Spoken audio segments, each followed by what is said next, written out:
Just outline. Now, the next segment would be from the time we moved from Bound Brook to Middlesex Borough, and Daddy bought his first home.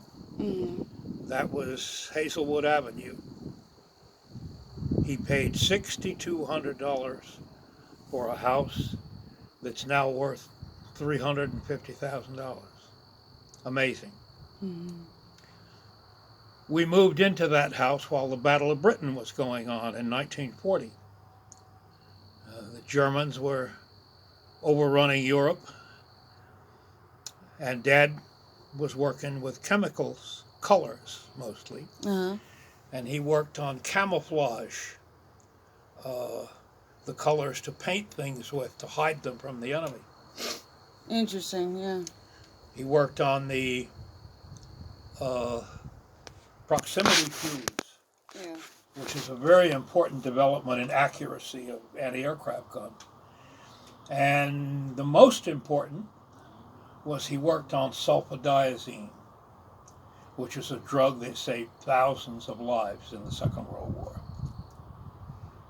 They had terrible wounds on the battlefield, and you poured this powder on them, and it totally retarded the infection. Wow.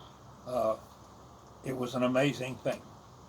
Daddy had 50 patents in Washington. He's much smarter than I am. Okay, let's see. Next thing would be the end of high school. He had planned for me to go to Wake Forest College, where he and his father had been, and his brothers. So I went there in 1964.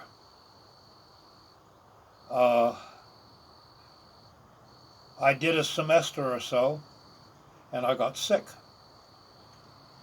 I didn't know what was the matter with me. The trouble was nobody else knew what was the matter with me.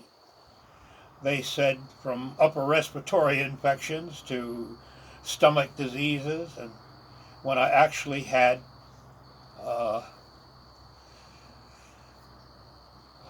I'll pause